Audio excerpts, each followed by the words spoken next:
নমস্কাৰ, মই প্ৰশান্ত কুমাৰ শইকীয়া পাৰিজাত নাৰ্চাৰী যোৰহাটৰ হৈ পেলাই আপোনালোকৰ ওচৰলৈ আগবাঢ়িছোঁ শীতকালীন ফুলৰ দ্বিতীয় খণ্ডটো লৈ পেলাই। তো যোৱাবাৰ আমি যেটো কথা পাতিছিলোঁ সেইমতে আমি যিকেইটা ফুল আছে আপোনালোকক চিনাকি কৰি দিলোঁ। তাত মই ভাবিলোঁ যিকেইটা ফুল থাকি গ'ল আৰু সেইখিনি ফুলৰ ভিতৰত মই আপোনালোকক কিছু চিনাকি কৰি দিওঁ।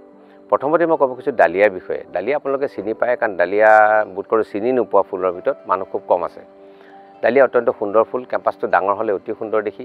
ইয়াৰ আটাইতকৈ বেছি জনপ্ৰিয় ভেৰাইটিটো হ'ল আমি যিটো কেনিয়া ভেৰাইটি বুলি কওঁ। তাৰ আকাৰটোৰ কাৰণে সি খুব পপুলাৰ, কালাৰবিলাক অতি উজ্জ্বল ডাঙৰ হয়। কেনিয়া ভেৰাইটিটো উচ্চতা বেছি, তাত এটা মাত্ৰ অসুবিধা থাকে, ঠাৰিটো যিটো আপোনাৰ গঠন সেইটো অকণমান সৰু হয় আৰু কেতিয়াবা বৰষুণ হ'লে ভগাৰ কাৰণে আজিকালি 2-4টা আন প্ৰজাতিৰ ডালিয়াও জনপ্ৰিয় হোৱা দেখা যায়। তাৰ ভেৰাইটি হ'ল বাগনান ভেৰাইটি, মানে বংগদেশৰ বাগনান অঞ্চলৰ পৰা সেইটো আহে। তাৰ উচ্চতাটো কিছু কম, কালাৰবোৰ অত্যন্ত চকুত লগা আৰু ঠাৰিটো যিহেতু ডাঙৰ, গতিকে তাৰ জনপ্ৰিয়তাটো এতিয়া যথেষ্ট বেছি। ইয়াৰ পাছতো কিছু সংখ্যক গ্ৰাহকে আমাক যিটো যিমতে চাহিদা অনুযায়ী আমি কালেক্ট কৰি দিওঁ। আপোনাৰ এটা হ'ল কেকটি ডালিয়া, আনটো হ'ল আপোনাৰ পম্পম ডালিয়া। কেকটি ডালিয়াটো হ'ল ফুলপাহ দেখিবলৈ কেকটাছৰ নিচিনা, তাৰ পাহিবোৰ জোঙা সেইকাৰণে তাৰ বিন্যাসটো ফুলটোৰ গঠনটো অত্যন্ত সুন্দৰ। আৰু দ্বিতীয়টো হ'ল পম্পমৰ সংখ্যাটো বেছি, নাম্বাৰছটো কম। বহুত ক্ষেত্ৰত দেখা যায় ডাঙৰ যিবোৰ কেম্পাছ সাধাৰণতে সৰু কেম্পাছত নলগায়, ডাঙৰ কেম্পাছত বহুতে গুটিৰ ডালিয়া লগা দেখা যায়। গুটিৰ ডালিয়াবোৰ সাধাৰণতে এপহীয়া হয়, কালাৰবোৰ যদিও সুন্দৰ আৰু গছবোৰ উচ্চতা যথেষ্ট বেছি। গতিকে সৰহকৈ যদি লগাবলগীয়া হয়, দামৰ কাৰণেই হওক বা আপোনাৰ সৰহ এটা অঞ্চল কভাৰ কৰিবলৈ হওক, আপোনাৰ ছিংগল ডালিয়া বা চিডৰ ডালিয়াবোৰ লগা দেখা যায়। তাত খালি কমকৈ লগালে বেয়া দেখি, অলপ সংখ্যক বেছিকৈ লগালে ভাল দেখা যায়। ইয়াৰ পাছতে মই আৰু এটা নাৰ্জী আপোনালোকক চিনাকি কৰি দিব খুজিছোঁ। চিনাকিটো আপোনালোকে চিনি পায়, আমি দেৱা নাৰ্জী বুলি কওঁ, সেইটো আপোনাৰ বেংগলত আপোনাৰ আজিকালি ফ্ৰেঞ্চ মেৰিগ'ল্ড বুলি কয় বা বিদেশত ফ্ৰেঞ্চ মেৰিগ'ল্ড বুলি কোৱা দেখা যায়। তাৰ বহুত কালাৰ আজিকালি ওলাইছে। ডাঠ এটা যিটো কফি কালাৰ সেইটো খুব পপুলাৰ ৰং, তাৰ ভিতৰত দুৰংগ বুলি এটা কয়, দুটা ৰং মিক্স থাকে। এইটোৰ এটাই খালি পিকুলিয়াৰিটি, এটা ফুলতকৈ অন্তত বেছি ফুল যদি আমি সৰহ সংখ্যক লগাওঁ, কিছু বেডত এটা লাইন নলগাই অন্তত 2টা বা 3টা লাইন যদি সমান্তৰালকৈ দিওঁ, অত্যন্ত সুন্দৰ দেখি। আৰু ইটো নাৰ্জীতকৈ বিশেষকৈ ইনকাতকৈ ইয়াৰ এটা ভাল বৰষুণ পৰিলে ভাগি নাযায়, যাৰ কাৰণে ইয়াৰ জনপ্ৰিয়তাটো খুব বেছি।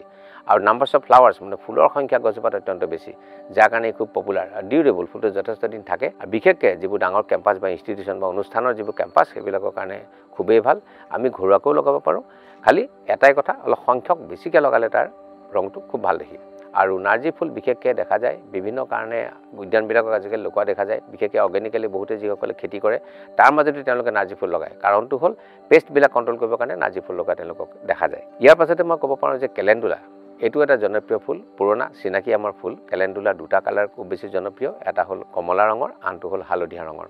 নাৰ্জী ফুলৰ দৰেই দেখিবলৈ, পাতটো বহল সৰু আৰু হয়তো 6-8 ইঞ্চিমান ওখ হয়, গছজোপাৰ উচ্চতা থাকে, ঠাৰিবিলাক পোন ওপৰলৈ যায় আৰু দুটাই যিহেতু কালাৰ, গতিকে সেই কালাৰ দুটা যথেষ্ট জনপ্ৰিয়। সৰহকৈ লগালে অত্যন্ত সুন্দৰ দেখি। আপুনি নেটত আজিকালি চালে তাৰ কালাৰটো পাবই, চাইজটোও খুব সুন্দৰ ফুলটোৰ আৰু পাহিৰ গঠনটো অত্যন্ত ধুনীয়া, ডাঠকৈ ফুলে। তো সেই হিচাপে কেলেণ্ডুলাও যথেষ্ট পপুলাৰ হোৱা দেখা যায়। ইয়াৰ পিছত গাজানিয়াও এটা ফুল, আজি আমি কিছু বছৰৰ পৰা দেখিছোঁ ইয়াৰ চাহিদা যথেষ্ট বেছি হৈছে। তৰাৰ নিচিনা ফুলটো, কালাৰবিলাক অত্যন্ত ধুনীয়া, বিভিন্ন কালাৰত ফুলে, বাই কালাৰো দেখা যায়। ফুলৰ চাইজটো অন্তত 3-4 ইঞ্চি তেনেকুৱা ডাঙৰ হ'ব, ফুলপাহৰ মানে গঠনটো ডাঙৰ হয়, সেই হিচাপেও গছজোপা খুব পপুলাৰ। গাজানিয়া আমি লগাব পাৰোঁ। ইয়াৰ পিছত হ'ল গুমফেৰনা, যিটো আমি বুটাম ফুল বুলি কওঁ, সেইটো গুমফেৰনা বুলি কয় ইংৰাজীত। বুটাম ফুল বহুত পুৰণা ফুল, আমাৰ চিনাকি। এটা বগা ৰঙৰ থাকে, এটা হ'ল বেঙুনীয়া পাতল বা পিংক বা বেঙুনীয়াৰ মাজৰ এটা ৰং আমাৰ দেখা যায়। সেইটো অত্যন্ত সুন্দৰ কালাৰ, তাৰ পিংক ৰঙটো বেছি পপুলাৰ। আৰু বুটামটো ফুলটো ডিউৰেবল, দেখাত বুটামৰ দৰে, গতিকে আমি সৰুতে বুটাম ফুল বুলি কৈছিলোঁ। আৰু আগতে তাৰ আমি দেখা গৈছিল যে সেইবোৰ পেৰেনিয়েল, যে বছৰকে বছৰ হৈ থাকে, তাৰ পাহিবিলাকৰ পৰা ফুলৰ গুটিৰ পৰা হয়। কিন্তু আজিকালি যিহেতু হাইব্ৰিডৰ দিন, গতিকে আমি প্ৰত্যেক বছৰ নতুনকৈ গুমফেৰনাটো লগাওঁ। আৰু বাগিচাখন সুন্দৰ কৰিবলৈ গুমফেৰনাৰ কালাৰটো বৰ ইউনিক, ইয়াৰ কালাৰটো বেলেগ কালাৰৰ লগত মেটচ নহয়, সেইকাৰণে চাগে ইয়াৰ জনপ্ৰিয়তাটো যথেষ্ট হোৱা দেখা যায়। তাৰ পাছত আহিল নয়নতৰা, যিটো আমি ভিনকা বুলি কওঁ। নয়নতৰা আগৰ আমি পেৰেনিয়েল আছিল, আগৰ মানুহবোৰৰ ঘৰত আমি ভিনকা দেখোঁ, নয়নতৰা দেখোঁ। ইয়াৰ কালাৰ বহুত আছে, আজিকালি বিভিন্ন কালাৰত নয়নতৰা পোৱা যায়। আৰু আগৰ মানুহৰ পিৰালিত প্ৰায়ে নয়নতৰা দেখা যায়, তাৰ ৰং বহুত থাকে। আজিকালি বাই কালাৰতো নয়নতৰা উপলব্ধ, বৰষুণতো টিকে কিছু ফুলবিলাক, গতিকে নয়নতৰা সমাদৰো কম নহয়। ডাঙৰ কেম্পাছ সুন্দৰ কৰিবলৈ হ'লে তেনেহ'লে নয়নতৰাও যথেষ্ট অৰিহণা থাকিব। এটাই কথা, গছবিলাকৰ উচ্চতা চাই পেলাই আপুনি যদি ফুলবিলাক লগায় তেনেহ'লে তাৰ সৌন্দৰ্যটো সোণত সুৱগা হয়। ইয়াৰ পাছত আহিল ইম্পেচেঞ্চৰ কথাটো ক'বই নালাগে। এই এটা অত্যন্ত জনপ্ৰিয় ফুল বিশেষকৈ বহলকৈ যিটো ফুলে পিটনিয়া ইম্পেচেন্স ভাৰবেনা এনেকুৱা 3-4টা ফুল পটৰ কাৰণে অত্যন্ত ধুনীয়া মানে বহল মুখৰ পট যদি হয় ইম্পেচেন্সটো অত্যন্ত ধুনীয়া শিলং জাতীয় জেগাবিলাকত ঠাণ্ডা জেগাবিলাকত ইম্পেচেন্স প্ৰায় দেখোঁ পানী বেছি হ'লে ফুলটো বেছি দিন নিটিকে গতিকে পানীৰ পৰা অকণমান আঁতৰাই থাকিব লাগে আংশিক ৰ'দ ইয়াৰ বাবে বেছি জনপ্ৰিয় যদি কম ৰ'দ পৰা জেগা হয় তেনেহ'লে আপোনাৰ ইম্পেচেন্সটো যথেষ্ট ভাল কালাৰ অত্যন্ত চকুত লগা আৰু বহল মুখৰ পট হোৱাটো অত্যন্ত জৰুৰী হেঙিঙতো ইম্পেচেন্স অত্যন্ত সুন্দৰ দেখি আৰু যেহেতু ওলমাই পেলাই লগাব পাৰি বা মাটিত লগালেও সুন্দৰ দেখি কিন্তু ওলমাই যদি পটত বহল মুখৰ পটত দিয়ে অত্যন্ত সুন্দৰ শিলং লগত খুব বেছি দেখোঁ আৰু আগৰ মানুহবিলাকে এইটো পেৰেনিয়েল মানে কাটি পেলাই তাৰ পৰা বাৰম্বাৰ কৰিছিলে কিন্তু আজিকালি যেহেতু হাইব্ৰিডৰ দিনত আমি প্ৰত্যেক বছৰে প্ৰায় নতুনকৈ ইম্পেচেন্স আমি লগাওঁ ইয়াৰ পাছত আহিল এণ্টেৰিনাম যদি ফুলনিখন আপুনি সুন্দৰ কৰিব খোজে তেনেহ'লে আপোনাৰ বাছনিৰ ভিতৰত এণ্টেৰিনামো আহিব পাৰে ঠাইটো ওখ সুন্দৰকৈ ফুলে দেখাত কালাৰ অত্যন্ত ধুনীয়া ডিউৰেবল ফুল আৰু সেইকাৰণে এণ্টেৰিনামটো অত্যন্ত পপুলাৰ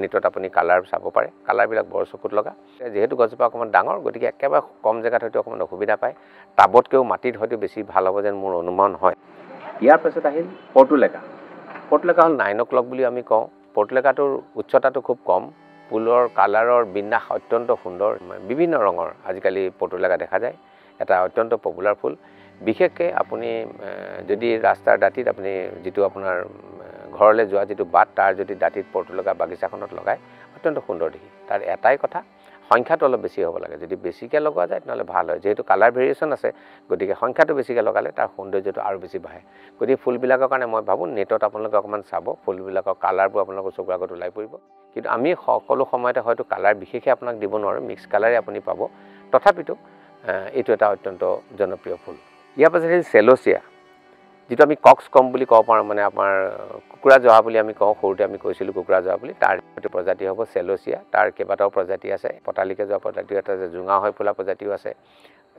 আগতকৈ উচ্চতাবিলাক কম আহিল আগৰ পেৰেনিয়েল আছে আমি গুটিৰ পৰা কৰিছিলোঁ সৰুতে মোৰ মনত আছে কিন্তু এতিয়া আমি পেৰেনিয়েল নেদেখোঁ যিহেতু হাইব্ৰিডৰ জামানা গতিকে গুটিবিলাক ওলাই কালাৰ অত্যন্ত সুন্দৰ ফুলটো যথেষ্ট ডাঙৰ আৰু ডিউৰেবল কালাৰৰ কাৰণে অত্যন্ত জনপ্ৰিয় আৰু আমি যেতিয়া লেণ্ডস্কেপিঙৰ গাৰ্ডেনৰ যেতিয়া আমি কৰিব বিচাৰোঁ তেনেহ'লে তাত কালাৰ মিক্স কৰিবৰ কাৰণে চেল'চিয়াও যথেষ্ট সুন্দৰ ইয়াৰ পাছত মই আপোনালোকক চিনাকি দিব খোজোঁ এলিচিয়াম এষ্টাৰ এইটো হয়তো আপোনাৰ এজোপা দুজোপা ফুলে হয়তো সুন্দৰ নেদেখে দুটাই কালাৰ জনপ্ৰিয় এটা বগা আৰু এটা আপোনাৰ পাতল বেঙুনীয়া গছজোপাৰ উচ্চতা একেবাৰে কম মাটিৰ লগত প্ৰায় মিলি থাকে কিন্তু আপুনি যদি সেউজীয়া ঘাঁহনিখনৰ মাজত এডৰা যদি গোলকৈ লগাই থয় সুন্দৰকৈ লগাই থয় তেনেহ'লে দেখাত আপোনাৰ কিবা আপোনাৰ মানে আকাশৰ তৰাৰ নিচিনা দেখিবলৈ সৰু সৰু ফুলটোৰ গঠন খুব সৰু কিন্তু অত্যন্ত চকুত লগা ফুল আৰু সেই হিচাপে আপুনি তাক বাছনি কৰিব পাৰে নেটত আপুনি ফুলটো চাই ল'লে আপুনি তাৰ জেগাটো আপুনি বাছনি কৰিবৰ কাৰণে আপোনালোকৰ বেছি সুবিধা হ'ব ইয়াৰ পাছত মই আপোনালোকক চিনাকি কৰি দিছোঁ কৰ্নেশ্যন ফুলটো অত্যন্ত ধুনীয়া ফুলপাত দেখিলে আপোনাৰ এনেকুৱা লাগিব যেন এইটো আৰ্টিফিচিয়েল ফুল পাহিটো ঠাৰিটো অকণমান দীঘল হৈ পেলাই জাৰবেৰা বা অন্য ফুলৰ নিচিনা ওখ হৈ পেলাই সি ফুলে আৰু কালাৰ বেলেগ বেলেগ থাকে মিক্স কালাৰো দেখা যায় কিন্তু ফুলৰ গঠনটোৰ কাৰণে খুব জনপ্ৰিয় ফুল সেইকাৰণে আপোনাৰ মই ভাবোঁ যে কাৰ্নেশ্যনটো এটা জনপ্ৰিয় ফুল আপোনাৰ হ'ব পাৰে যি চিনি পায় তেওঁলোকে খুবেই বিচাৰে কাৰ্নেশ্যনটো ইয়াৰ ভিতৰত আৰু এটা ফুল আপোনাৰ থাকি গৈছে সেইটো হ'ল পেনজি ফুলটো দেখাত আপোনাৰ মেকুৰী মুখখনৰ নিচিনা বিভিন্ন কালাৰ পোৱা যায় ফুলৰ মাজৰ কালাৰ বা পাহিটোৰ কালাৰ অত্যন্ত সুন্দৰ আৰু অতি মৰম লগা ফুল যদি হয় পেনজি এইটো এটা বহুতৰ খুব আপোন ফুল আপোনাৰ খুব বেছি ডাঙৰ নহয় গছজোপা গঠন সৰু ফুল পটতো পাৰি ইণ্ডিভিজুৱেলি কৰিব পাৰি আজিকালি লং পটবিলাকত অত্যন্ত সুন্দৰ দেখি 4-5টা কালাৰ ইয়াৰ কালাৰবিলাক বিৰাট চকুত লগা আপোনাৰ ডিপ ভায়লেটো আছে হোৱাইটো আছে মিক্স আছে বা মাজত হয়তো চকলেট দাঁতিত আপোনাৰ ক্ৰীম কালাৰ তেনেকুৱাও আছে সেই কালাৰবিলাক অত্যন্ত চকুত লগা আৰু তাৰ কাৰণেই অত্যন্ত জনপ্ৰিয় ফুলটো সেই হিচাপে আপুনি চাব পাৰে শেষত মই আপোনাৰ এটা ফুলৰ লগত আপোনালোকক চিনাকি কৰি দিওঁ সেইটো নাষ্টেচিয়াম আপোনালোকে হয়তো নাষ্টেচিয়ামটো দেখিছে দেখিবলৈ আপোনাৰ তাৰ গুটিটো ফুলৰ গুটিটো অকণমান ডাঙৰ গোটা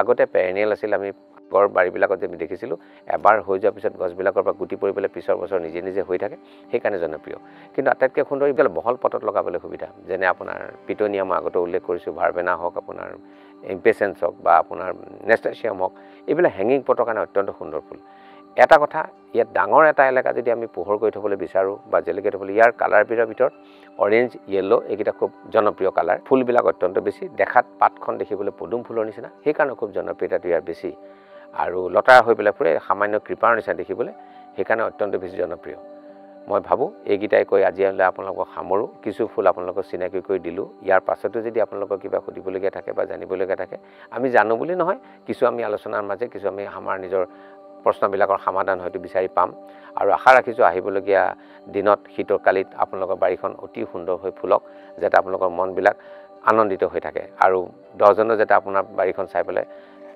মন ভৰি পৰে সদশেষত যদি আপোনালোকৰ আমাৰ এই ভিডিঅ'খিনি বা ইনফৰমেশ্যনখিনি যদি ভাল লাগে তেনেহ'লে মই ভাবোঁ যে আপোনালোকে যদি ছাবস্ক্ৰাইব কৰে আমি নথৈ আনন্দিত হ'ম আৰু সুপৰামৰ্শ দিলে আমি নথৈ আনন্দিত হ'ম ধন্যবাদ